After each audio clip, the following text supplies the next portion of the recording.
The ink on the divorce papers wasn't even dry when Marcus looked at his wife with pure disgust. "Look at you," he sneered, adjusting his $5,000 silk tie. "You're just a useless anchor, Thor. I'm about to close the biggest deal of the decade, and you're sitting there in sweatpants, eating cereal. You're fat, you're lazy, and quite frankly, you're embarrassing." He slammed the door, leaving her alone in the silence of their suburban kitchen. Marcus thought he was the king of the world. He had no idea that the deal of the decade was an acquisition by Vanguard Holdings, and he certainly had no idea that the mysterious, faceless CEO of Vanguard was the woman he just called useless. The check for $840 million was sitting on the counter right next to her cereal bowl, and Marcus was about to have the worst day of his life. The morning rain battered against the floor-to-ceiling windows of the penthouse, but inside the Sterling household, or rather, the modest four-bedroom house in the suburbs of Seattle that Marcus insisted they live in, the atmosphere was far stormier. Thor Sterling stood by the granite island, clutching a lukewarm mug of coffee. She caught her reflection in the darkened window of the microwave. She looked tired. Her hair, once a vibrant chestnut cascade, was tied up in a messy, fraying bun. She wore an oversized grey t-shirt that hid the curves she had gained after giving birth to their daughter, Lily, 2 years ago. To the outside world, and specifically to her husband, Thor was the picture of a woman who had let herself go. "Are you even listening to me?" Marcus's voice cut through her thoughts like a serrated knife. Thor blinked, turning to face him. Marcus Sterling was undeniably handsome in the conventional sense. Sharp jawline, impeccably styled blonde hair, and a physique honed by hours at an exclusive gym he claimed was necessary for networking.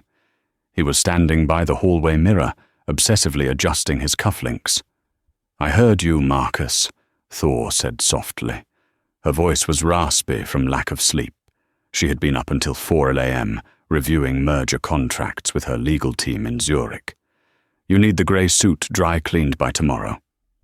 "Not just dry-cleaned, Thor. Pristine," Marcus snapped, spinning around to face her.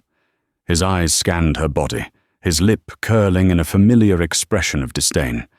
"God, look at you. It's 8 a.m. on a Tuesday. Do you plan on doing anything productive today? Or is the plan to just expand into the sofa?" Thor took a sip of coffee to hide the smirk threatening to form on her lips. If only he knew. "I have a lot to do, actually," she said calmly. "Lily has a pediatrician appointment, and I need to handle some household finances." Marcus scoffed, a harsh, barking sound. "Household finances? You mean spending my money? Let's be real, Thor. You haven't contributed a dime to this family in 3 years. I'm the one out there, killing myself, climbing the ladder at Novus Tech. I'm the one putting food on this table." He walked over, grabbing an apple from the bowl and taking a violent bite. "I have a meeting today with the board. Rumor is, Vanguard Holdings is finally sending a representative to discuss the acquisition. If I nail this presentation, I'm looking at a VP position. That's a 7-figure salary, Thor. Do you understand what that means?" "That would be wonderful for you, Marcus," she said, her tone neutral. "For me?" He laughed cruelly. "Yeah, it would be. Maybe then I could afford a nanny who actually looks presentable, instead of relying on whatever this is." He gestured vaguely at her body.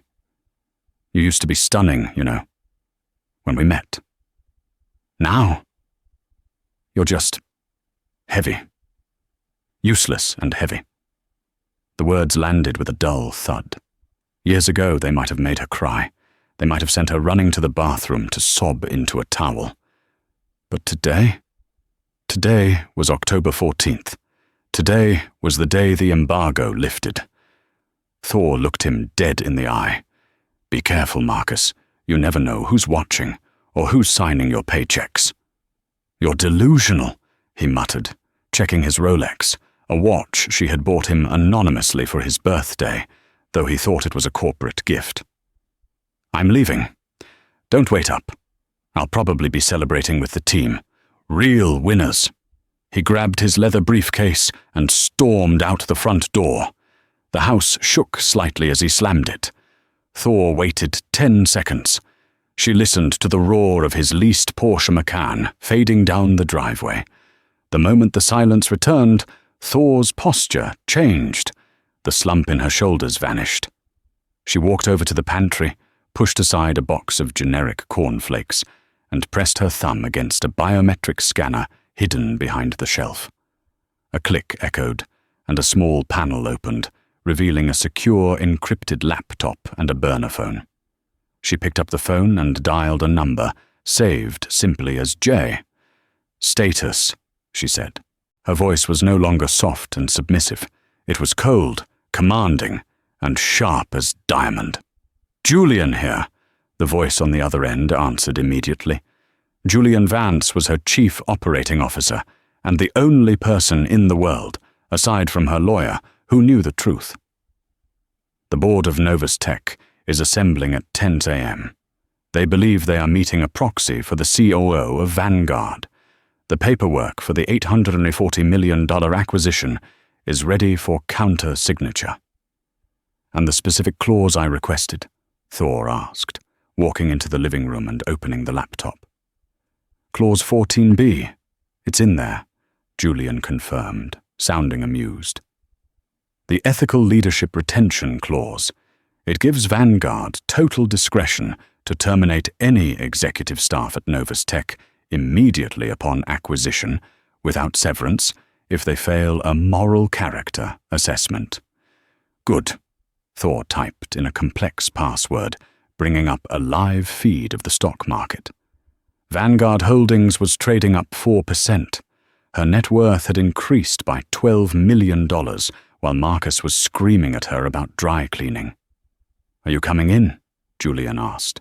Not yet, Thor said, catching her reflection in the laptop screen. Marcus thinks I'm a useless, fat housewife.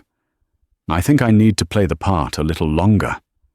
I want to see his face when he realizes he's pitching his groundbreaking strategy to the woman he just called an embarrassment. He's bringing a guest, by the way, Julian added, his tone dropping. Thor paused. A guest? Jessica Thorne, his assistant. She's listed on the manifest for the boardroom meeting. Thor, the surveillance team picked up audio from his car. He's not planning to celebrate with the team tonight. He has a reservation at Le Bernardin for 2. And it's not for you. Thor felt a cold spike in her chest. She knew Marcus was arrogant. She knew he was verbally abusive, but she had held on to a sliver of hope that he was, at the very least, loyal. I see, Thor said, her voice dropping to a whisper. Confirm the reservation? Confirmed. 8:00 p.m., under the name Future VP. Thor let out a dark, humorless laugh. Future VP, that's rich. She closed the laptop. The sadness she expected to feel wasn't there. Instead, it was replaced by a burning, focused rage. It was the same energy she had used to build Vanguard Holdings from a garage startup into a global conglomerate in finance and technology. She had hidden her success from Marcus because she wanted to be loved for herself, not her money. She wanted to know if the man she married would stick by her through richer or poorer. She had pretended to lose her job 3 years ago. She had pretended the weight gain was impossible to lose. She had tested him, and he had failed every single test. Julian, Thor said, walking toward the stairs, prepare the car, not the minivan. Send the Maybach, but park it 3 blocks away. I'm going to make an appearance at Novus Tech today. As Mrs. Sterling, or as the CEO? Neither, Thor said, reaching up and pulling the pins out of her hair, letting the chestnut waves fall around her shoulders. She stripped off the baggy t-shirt, revealing that while she wasn't a size 0, she was powerful, healthy, and imposing. I'm going as the worst nightmare of a man who thinks he's untouchable. I'll see you in an hour. Thor marched upstairs to the back of her closet, past the sweatpants and the mom jeans. She pushed aside the false wall she had installed 2 years ago. Behind it hung a row of suits, Italian wool, bespoke, sharp enough to cut glass. She reached for a navy blue power suit and a pair of red-bottomed heels. Marcus wanted a trophy wife? He was about to find out that he was married to the hunter, not the trophy. Meanwhile, at Novus Tech headquarters, Marcus strode into the lobby of Novus Tech, the glass doors parting for him like the Red Sea. He felt electric. Today was the day. "Good morning, Mr. Sterling," the receptionist chirped. "Morning, Brenda. Keep my calls." He dismissed her without looking, heading straight for the elevators. Waiting inside the elevator was Jessica Thorne. She was everything Thor wasn't right now. Blonde, petite, 24 years old, and wearing a skirt that was technically against HR policy, but acceptable if you looked like her. "Hey, Tiger," Jessica purred, checking the camera before leaning in to straighten his tie. "You ready to crush this?" "Baby, I was born ready," Marcus grinned, letting his hand linger on her waist. "Once I close this deal with Vanguard, I'm untouchable. The commission alone is going to be 7 figures. I was thinking, maybe we look at that condo in Miami this weekend?" Jessica's eyes lit up. "And what about her?" Marcus rolled his eyes. "Thor? Please." I left her crying in the kitchen. She's dead weight, Jess. Once the check clears and the promotion is signed, I'm filing the papers. I just need to make sure I secure the assets first. She's too stupid to understand a prenup anyway. "You're so bad," Jessica giggled. "I'm just realistic," Marcus said, checking his reflection in the mirrored elevator walls one last time. "Survival of the fittest. And right now, I'm the apex predator." The elevator dinged at the top floor, Executive Conference Room A. Marcus stepped out, flanked by Jessica. He walked down the corridor toward the heavy oak doors where the board of directors and the mysterious Vanguard representative were waiting. He had prepared his slides. He had rehearsed his speech. He was ready to sell Novus Tech for $840 million and claim all the credit. He pushed the doors open. The room was filled with grey-haired men in suits, the board of directors for Novus. But at the head of the table, the chair reserved for the Vanguard CEO was empty. "Where are they?" Marcus asked, setting his briefcase down. "Running late," the chairman, Mr. Henderson, said nervously. "Apparently there's been a last-minute change. The CEO of Vanguard decided to come personally." Marcus's eyebrows shot up. Personally? The ghost CEO? No one has ever seen them in public. "Well, they're coming today," Henderson said, wiping sweat from his forehead. "And Marcus, be on your best behavior. This deal is worth nearly $1 billion.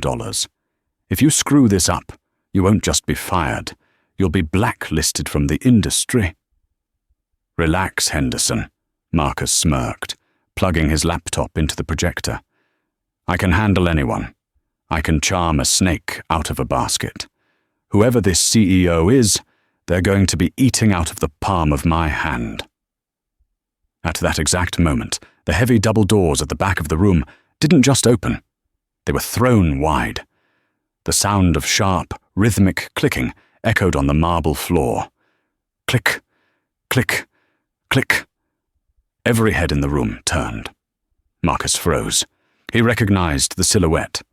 He recognized the walk, but his brain couldn't compute the context. It was a woman.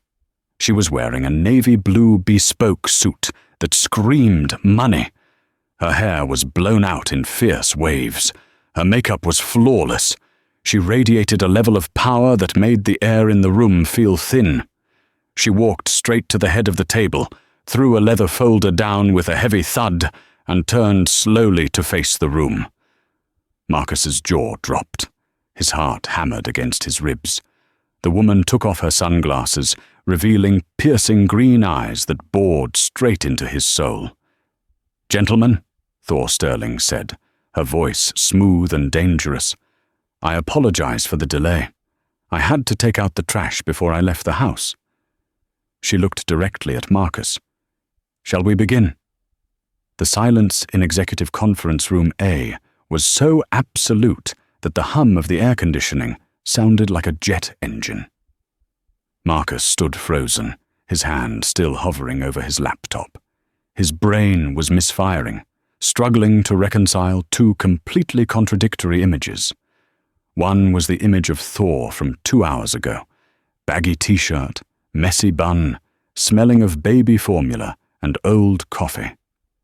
The other was the woman sitting 10 feet away at the head of the table, fierce, impeccably dressed in a suit that cost more than his car, and radiating a terrifying calmness. "Thor," Marcus whispered, the name escaping his lips before he could stop it. It sounded weak, pathetic. Mr. Henderson, the chairman of Novus Tech, looked between them, confused. "Mr. Sterling, you know Miss Vance?" "Miss Vance?" Marcus repeated, his eyes darting to Thor. Thor didn't even blink. She clasped her hands on the mahogany table, her manicured fingers interlaced. "Mr. Sterling and I have an acquaintance," she said, her tone cool and devoid of any warmth. "But in this room, Mr. Henderson, I am not Thor. I am the CEO of Vanguard Holdings, and time is money, specifically my money." She gestured toward the screen behind Marcus. "You have 30 minutes to convince me not to dissolve your department and fire everyone in this room. Proceed." Marcus felt a bead of sweat roll down his spine. Vance. It was her maiden name. She had told him she changed it when they got married. Had she lied? Or was this some elaborate, sick joke? She must be an actress, Marcus thought frantically. This is a prank. She hired a lookalike. There is no way my wife, the woman who can't even figure out the thermostat, is running a billion-dollar hedge fund. He tried to regain his composure. He was Marcus Sterling. He was the sales king. He cleared his throat, flashed his winning smile, the one that usually melted receptionists and clients alike, and turned to the board. "Apologies," Marcus said, his voice trembling slightly before finding its rhythm. "The resemblance to a relative caught me off guard. But let's talk numbers." He clicked the remote. A graph appeared on the screen, showing a sharp upward trend. "As you can see," Marcus boomed, walking toward the screen, "Novus Tech has increased market share by 15% in the last quarter. My strategy has been aggressive. We've cut the dead weight," he glanced involuntarily at Thor, "and focused on high-yield assets.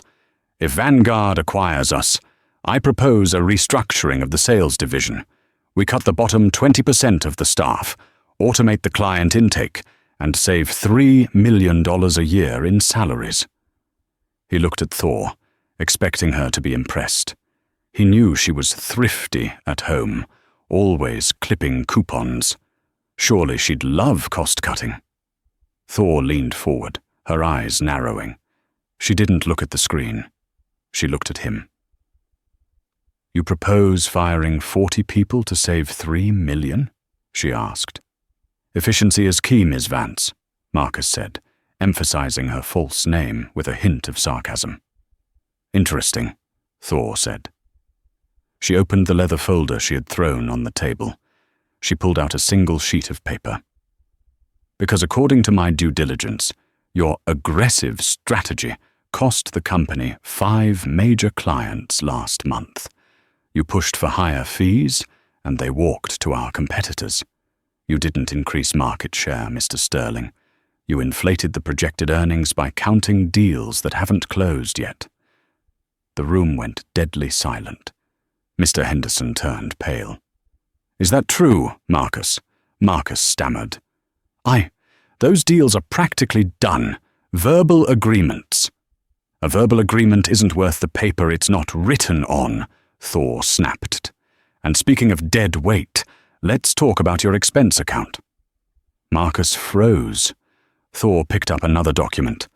"Last month alone, $4,500 at the Sapphire Club, $2,000 for a client dinner at Nobu on a Friday night, when no client was listed in the log, and a $300 charge for services at a spa in downtown." Jessica Thorne, sitting in the corner taking notes, suddenly stopped typing. Her face flushed pink. "That's networking," Marcus choked out, his collar feeling suddenly too tight. "You have to spend money to make money." "You're spending company money to fuel your own ego," Thor corrected him, her voice rising just enough to command absolute authority. "You call your wife useless because she doesn't bring in a paycheck, yet you treat this company's funds like your personal piggy bank. Tell me, Mr. Sterling, if I buy this company today, why shouldn't the first thing I do be firing you for embezzlement?" The word hung in the air like a guillotine blade. Embezzlement. Marcus felt his knees go weak. This wasn't just a bad meeting. This was a dissection. She knew everything. "How?" I can explain," Marcus pleaded, his arrogance evaporating. He looked at the other board members for support, but they were all looking down at their papers, distancing themselves from the sinking ship. "You can explain it to the auditors later," Thor said dismissively. She checked her watch, a Patek Philippe that cost more than Marcus's annual bonus. "We'll take a 15-minute recess. When we return, I want to hear from someone who actually knows how to run a P&L sheet. Mr. Henderson, step up your game, or I'm walking." She stood up. Recess. As the board members scrambled to get coffee and whisper among themselves, Marcus stood alone at the front of the room, the projector light beaming onto his chest like a target.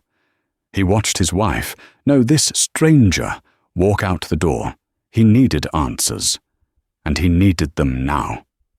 The hallway outside the conference room was lined with abstract art and frantic executives. Marcus grabbed Jessica by the arm and pulled her into a small alcove near the fire exit. "Did you know?" he hissed, his eyes wide and manic. "Ow, you're hurting me!" Jessica pulled her arm away, rubbing the spot where he had grabbed her. "Did I know what? That the CEO was a woman? That the CEO is my wife," Marcus shouted in a harsh whisper. Jessica stared at him, then let out a nervous laugh. "What? Marcus, have you lost your mind? You showed me a picture of your wife, the heavy one, the one in the sweatpants. That woman in there she's a goddess. She's wearing a Versace limited edition blazer. There is no way that is the same person." "It's her," Marcus insisted, running a hand through his perfectly gelled hair, messing it up for the first time in years. "The voice, the eyes, even the way she looks at me like I'm a piece of gum on her shoe. It's Thor. But she's supposed to be broke. She clips coupons for milk, Jess. She drives a 2015 Honda Odyssey. Maybe she has a twin," Jessica suggested, though she looked doubtful. "Or maybe you just don't know your wife as well as you think." "I know her," Marcus snapped. "She's lazy. She sits at home all day. She can't possibly be running Vanguard." "Well, whoever she is," Jessica said, her voice turning icy. "She just accused you of embezzlement in front of the entire board. And she mentioned the spa. Marcus, if they audit the receipts and see my name on the guest list for that client meeting, I'm fired too." "Relax," Marcus said, though he was hyperventilating. "I can fix this. I can charm her. If that is Thor, she loves me. She's obsessed with me. She's probably just doing this to get my attention, Because I've been working late. It's a power play, a desperate cry for help. She didn't look desperate, Marcus. She looked like she was about to eat you alive. Watch me, Marcus said, straightening his tie. I'm going to confront her. I'll remind her who wears the pants in this relationship.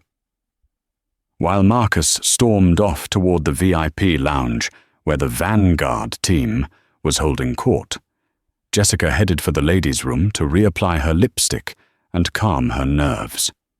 She pushed open the door to the restroom. It was empty, except for one person washing their hands at the marble sink. It was Thor. Jessica froze. Up close, the woman was even more intimidating. She was taller than Jessica, her posture perfect. She was washing her hands with a slow, deliberate calmness. Jessica took a deep breath. She was younger. She was the one Marcus wanted. She decided to mark her territory. She walked to the mirror next to Thor and pulled out her lipstick. "Quite a show you put on in there," Jessica said, watching Thor's reflection. Thor didn't look up. She dried her hands on a paper towel. "I don't put on shows, Miss Thorne. I do business." "You know," Jessica said, applying a coat of bright red, "Marcus talks about his wife a lot. He says she's simple, a bit of a burden. He says he feels sorry for her." Thor finally turned. She leaned against the sink, crossing her arms. Her expression wasn't angry, it was amused. "Is that what he says?" "Yeah," Jessica smirked, dropping the lipstick into her purse. "He says he needs a woman who matches his ambition. Someone who looks good on his arm. He's planning to leave her, you know. As soon as this big bonus check clears. We're going to Miami." Thor let out a soft laugh. It was a terrifying sound. Miami. How cliché. She took a step toward Jessica. Thor wasn't wearing 6-inch heels, but she towered over the younger woman with sheer presence. "Let me give you a piece of advice, Jessica." "From one woman to another," Thor said softly. "You think you're winning a prize. You think stealing a husband makes you special. But you're not stealing a prize. You're stealing a liability." "Excuse me," Jessica bristled. "Marcus is a sinking ship," Thor said, her eyes boring into Jessica's. "He's drowning in debt you don't know about. He leases that car. The house is in my name. And that bonus check he's promising you, it depends entirely on my signature." Jessica's confidence faltered. You're bluffing." "Am I?" Thor leaned in close, whispering into Jessica's ear. "Check his credit score, honey, then check mine." Thor straightened up, adjusted her blazer, and walked toward the door. "Oh, and Jessica? You might want to update your resume. I have a zero-tolerance policy for employees who help executives fake expense reports." She walked out, leaving Jessica staring into the mirror, the tube of lipstick trembling in her hand. Thor stepped back into the hallway, feeling a rush of adrenaline. She had played the fat, useless housewife for 3 years to see if Marcus loved her or just needed a maid. She had her answer. Now, she was done playing. "Thor!" She turned. Marcus was marching down the hallway toward her, his face red with exertion. He cornered her near the elevators, blocking her path. "Drop the act!" Marcus snarled, pointing a finger in her face. "I don't know who you think you are, coming into my office, humiliating me." "Lower your voice," Thor said calmly. "You are addressing the owner of this building." "I'm addressing my wife," Marcus shouted. "You think I don't know it's you? What is this? Did you win the lottery? Did your dad die and leave you a fortune you didn't tell me about?" "I built this," Thor said, her voice dropping to a deadly whisper. "While you were out drinking with clients, I was coding. While you were sleeping in on Sundays, I was analyzing markets. while you were calling me fat and lazy. I was building an empire, Marcus. I didn't tell you because I wanted to know if you loved me or if you just wanted a trophy. Marcus stared at her, his mouth agape. The realization was slowly sinking in. The late nights she claimed were insomnia, the constant typing on her laptop. So, you're rich, Marcus said, a slow, greedy smile spreading across his face. The anger vanished, replaced instantly by calculation. Thor, baby? Why didn't you say so? My God, this is amazing. We're rich. We can finally buy that villa in Tuscany. I can quit this stupid job and we can... He reached out to grab her shoulders, to pull her into a hug. Thor took a step back, looking at him with pure disgust. We? She asked. There is no we, Marcus. You made that very clear this morning when you called me an anchor. I was stressed, Marcus pleaded, holding his hands up. Baby, you know I get cranky when my blood sugar is low. I didn't mean it. I love you. You're the mother of my child. I am, Thor nodded. And that is the only reason I'm not destroying you completely. Yet. She reached into her pocket and pulled out her phone. She tapped the screen and held it up. But the meeting is about to restart. And I have one final slide to show the board. It's about a clause in the acquisition contract called ethical leadership. What does that mean? Marcus asked, fear creeping back into his eyes. It means, Thor smiled, that Vanguard only retains employees with high moral character. And I have a recording from the elevator this morning. Something about me being dead weight and you securing the assets before dumping me. Marcus turned white. You wouldn't? He whispered. I would, Thor said. I'll see you in the boardroom, Mr. Sterling. Don't be late, I hate waiting. She turned and walked away, the click of her heels echoing like a countdown clock. Marcus stood alone in the hallway. He realized with a sickening lurch in his stomach that the useless woman he had bullied for years was holding a nuclear launch code, and she had just pointed it directly at him. The air in Executive Conference Room A was heavy, suffocating. When Marcus re-entered, he felt like a man walking to the gallows, yet his ego refused to let him accept the reality of the situation. He adjusted his tie, forcing a smile that didn't reach his eyes, and took his seat. He glanced at Jessica, but she was staring intently at her laptop, refusing to make eye contact. Thor was already seated at the head of the table. She didn't look up as he entered. She was typing something on her phone, her expression unreadable. Welcome back, Thor said, setting the phone down face down. The sharp click of the device hitting the mahogany table echoed like a gunshot. Let's proceed. Mr. Sterling, before the break, you were advocating for a restructuring of the sales division to cut dead weight. I've taken your advice to heart. Marcus puffed out his chest slightly. She's bluffing, he told himself. She needs me. She needs this company. She's not going to torch an $840 million deal just to spite me. I'm glad to hear that, Marcus said, his voice regaining some of its oily confidence. It's the only logical move. Cut the bottom 20%, streamline the management. Actually, Thor interrupted, pressing a button on the remote. The screen behind her changed. The graph of rising profits vanished, replaced by a complex organizational chart of Novus Tech. I had my team run a simulation during the break. We found that the biggest drain on resources isn't the bottom 20% of the sales staff. It's the top. A murmur went through the board members. Mr. Henderson leaned forward, cleaning his glasses. The top, Ms. Vance? Precisely, Thor said, standing up and walking slowly toward the screen. She pointed a laser pointer at the box labeled VP of Sales. The sheer amount of capital wasted on client retention in this department is staggering. private jets for domestic flights, 5-star hotels for conferences that could be emails, and let's not forget the legal fees for settling HR disputes. She turned to look at Marcus.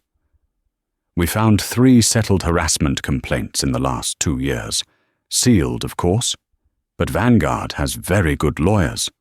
We unsealed them. Marcus felt the blood drain from his face. Those were misunderstandings, nuisance lawsuits. We settled to save the company time. You settled to save your reputation, Thor corrected him. But that brings me to the core of the acquisition agreement. Gentlemen, turn your binders to page 42, clause 14b. The sound of rustling paper filled the room. Marcus flipped his binder open frantically. His hands were shaking so hard he nearly tore the page. Clause 14b, Thor read aloud, her voice ringing with authority. The Ethical Leadership Retention Protocol. Vanguard Holdings reserves the right to immediately terminate, without severance or benefits, any executive found to be in violation of the company's moral code, including but not limited to fraud, embezzlement, and conduct unbecoming of a leader that endangers the brand's reputation. This is standard boilerplate, Marcus scoffed, though his voice was thin. Every contract has this. Usually, yes, Thor said, walking back to her chair and leaning over it, her knuckles white as she gripped the leather. But usually, the acquiring company doesn't have evidence of a violation before the ink is even dry. We do. She signaled to Julian, her COO, who was standing quietly in the corner. Julian tapped his tablet. A voice filled the room. It was crisp, clear, and unmistakably Marcus's. I left her crying in the kitchen. She's dead weight, Jess. Once the check clears and the promotion is signed, I'm filing the papers. I just need to make sure I secure the assets first. She's too stupid to understand a prenup anyway. The recording continued. Survival of the fittest. And right now, I'm the apex predator. The silence that followed was deafening. The board members looked at Marcus with a mixture of shock and disgust. Mr. Henderson looked like he was going to be sick. Marcus stood up, his chair scraping violently against the floor. This is illegal. You recorded a private conversation. That's inadmissible. Actually, Thor said calmly, you were in the company elevator. The placard by the buttons clearly states that audio and video surveillance is in use for security purposes. You consented to being recorded the moment you stepped into the building. She looked him up and down, her gaze withering. You called your wife, me, dead weight. You called me stupid. You planned to steal half of my assets after I supported you for 3 years. Tell me, Marcus, does that sound like ethical leadership to you? This is personal, Marcus shouted, pointing a trembling finger at her. Gentlemen, look at her. She's doing this because she's a scorned woman. She's vindictive.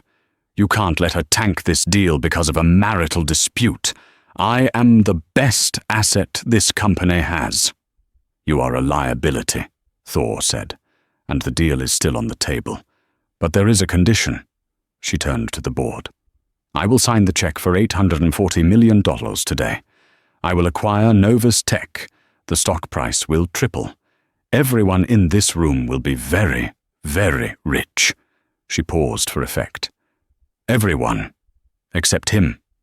She pointed at Marcus. The condition of the sale is the immediate activation of Clause 14b. Marcus Sterling is to be terminated for cause, effective immediately. If he stays, Vanguard walks, and I will publicly announce that Novus condones embezzlement and harassment, tanking your stock price to 0 by tomorrow morning. She looked at Mr. Henderson. It's him or the money, Bob. Choose. Mr. Henderson didn't hesitate. He didn't even look at his fellow board members for a vote. The choice between protecting a loudmouth sales VP and securing an $840 million payout was the easiest decision of his life. Marcus, Henderson said, his voice flat. "Pack your things." "You can't do this," Marcus screamed, slamming his fist onto the table. "I built this department. I am Novus Tech. You think this housewife can run things? She doesn't know the first thing about this industry. She's spent the last 3 years changing diapers and watching soap operas." He turned on Thor, his eyes wild with panic and rage. The veneer of the sophisticated businessman was completely gone.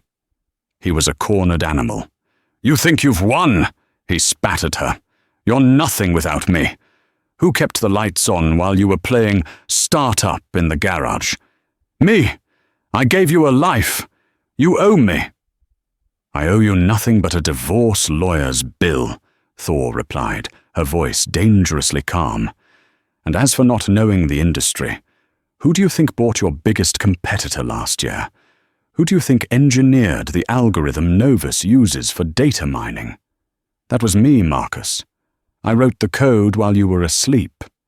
I bought the competitor under a shell company. I have been running circles around you for years, and you were too busy looking in the mirror to notice." Marcus looked around the room, desperate for an ally. His eyes landed on Jessica. "Jess," he pleaded, "tell them. Tell them about the work we've done. Tell them about the Miami accounts. We're a team."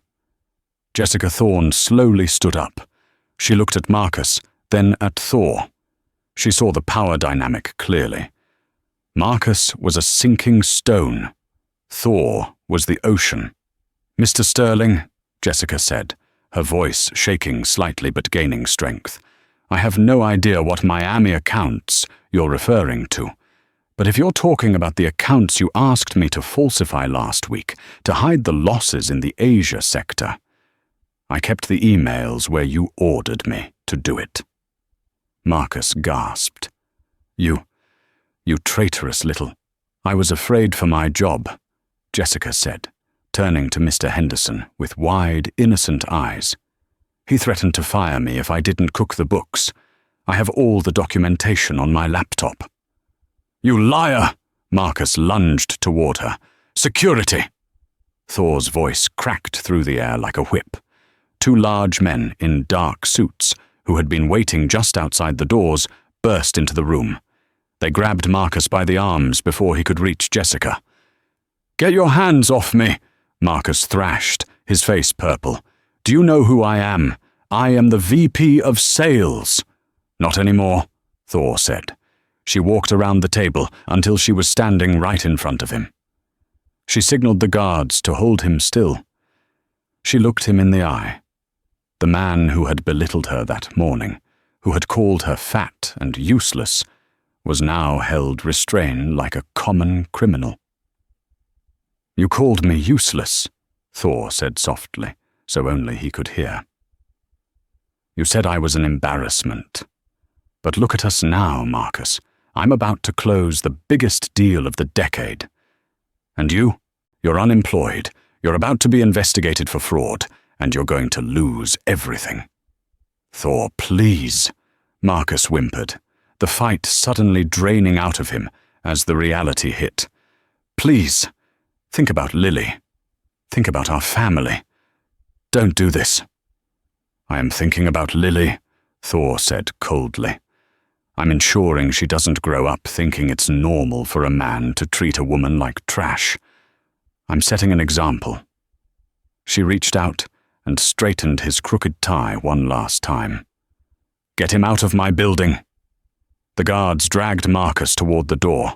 He kicked and screamed, shouting obscenities, begging, threatening to sue. But no one moved to help him. The board members simply watched, relieved that the cancer was being excised. As the doors slammed shut behind him, silence returned to the conference room. Thor took a deep breath. She smoothed her blazer. She walked back to the head of the table and picked up the gold fountain pen sitting next to the contract. "Now," she said, looking at the stunned board members with a professional smile, "I believe we have a merger to finalize. Who has a pen?" Mr. Henderson scrambled to offer his own. Right here, Miss Vance, right here."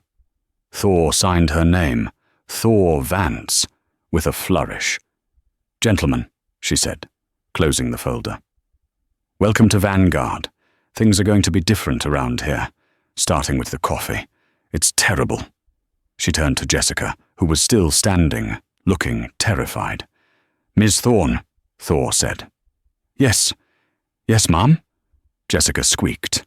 "Pack your things," Thor said. Jessica's face fell. "But I helped you. I told the truth." "You told the truth when it was convenient," Thor said, her eyes hard. "You helped him lie for months. You helped him spend my money. Betrayal is a habit, Jessica, and I don't hire people with bad habits. You'll receive 2 weeks' severance for your honesty today. That's more than you deserve. Get out." Jessica burst into tears and ran out of the room. Thor looked out the window at the city skyline. The rain had stopped. The sun was breaking through the clouds. She felt lighter than she had in years. The dead weight was gone. Marcus stood on the sidewalk outside Novus Tech, the rain soaking through his bespoke Italian suit. He watched as the security guards dusted off their hands, looking at him with a mixture of pity and contempt. He wasn't just fired, he was exiled. "You can't do this," he screamed at the glass doors, though he knew Thor couldn't hear him. She was 20 floors up, probably sipping champagne and laughing at him. He patted his pockets. He still had his car keys, the Porsche, his sanctuary. "Fine," he muttered, wiping rain from his eyes. "I'll go home. I'll lawyer up. She thinks she can steal my house. She thinks she can lock me out of my own accounts. I'll drag her through court until she's broke." He ran to the parking garage, his mind racing with revenge fantasies. He would claim emotional distress. He would claim she defrauded him. He would take half of Vanguard Holdings. He reached the spot reserved for VP of Sales.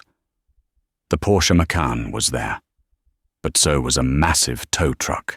A burly man in a reflective vest was hooking chains to the front axle of the SUV. Hey! Marcus sprinted over, waving his arms. "Get away from my car! What the hell are you doing?" The driver didn't even look up. "Repo order.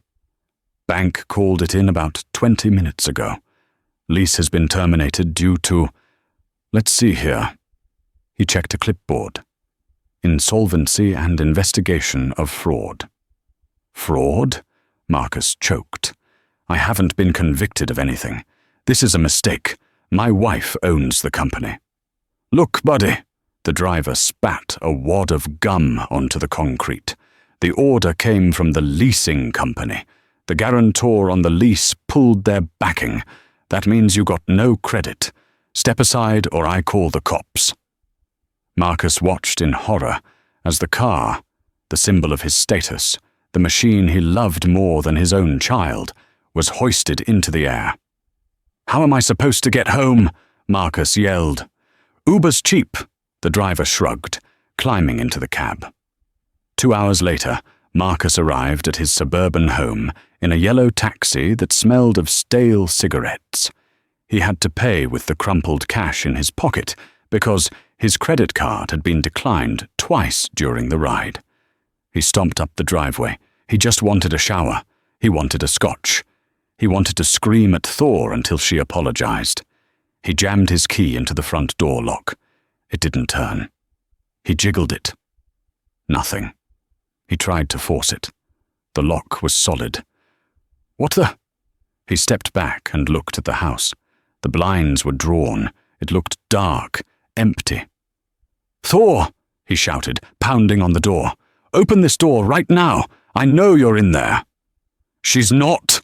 a deep voice said from behind him. Marcus spun around.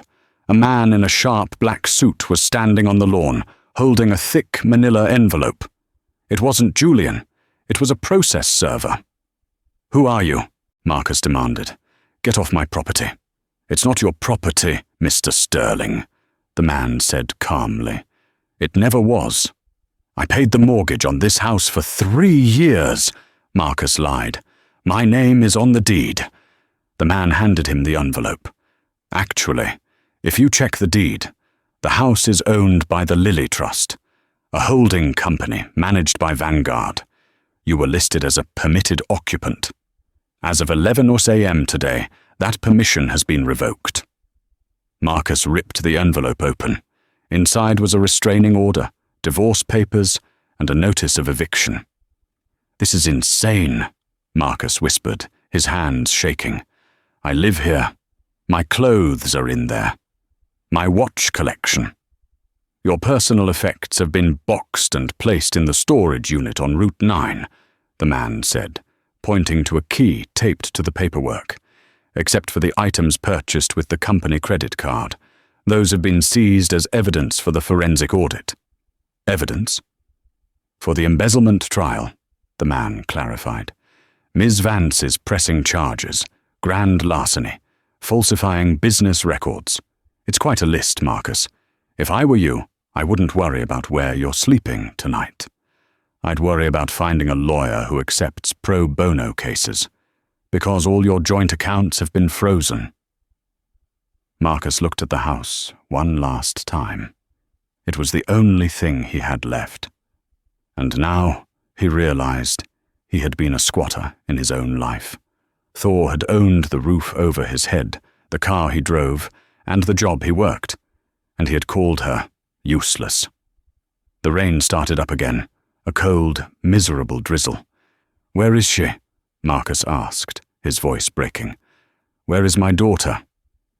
Ms. Vance and her daughter are currently en route to their primary residence, the man said, checking his watch. Primary residence? This is our primary residence. The man allowed a small, pitying smile to cross his face. Oh no, Mr. Sterling. This was just the place she kept to see if you could be a decent husband. Miss Vance lives in the penthouse at the Four Seasons. She's gone home. The man turned and walked to his car, leaving Marcus standing on the wet lawn, holding a bag of legal papers with nowhere to go. He pulled out his phone to call Jessica. She was the only one left. The number you have reached has been disconnected. He lowered the phone. He was alone. The morning sun gleamed off the glass skyscrapers of downtown Seattle. In the lobby of Vanguard Holdings, a massive 4K screen displayed the cover of Forbes magazine. The headline read, "The Titan of Tech, How Thor Vance Turned Betrayal into Billions." On the cover, Thor looked radiant. She was wearing a white power suit, her hair cascading over her shoulders, holding the hand of a 3-year-old girl who looked just like her. She didn't look tired. She didn't look fat. She looked like a queen. Inside the building, Thor walked through the bustling trading floor. Employees stopped to nod respectfully. She wasn't feared like a tyrant. She was respected like a general. "Julian," she said, stopping by her COO's desk. "How are the Q3 numbers for the Novus division?" "Up 40% since the restructuring," Julian smiled. "Since we fired the old management and stopped the client dinners, productivity has skyrocketed. The new sales VP is a woman named Sarah, single mum, works harder than anyone I've ever seen." "Good," Thor nodded. "Give her a raise, and send a bonus to her kids' college fund." "Will do. Oh, and Thor?" Julian hesitated. "We got a letter from him." Thor's expression didn't change.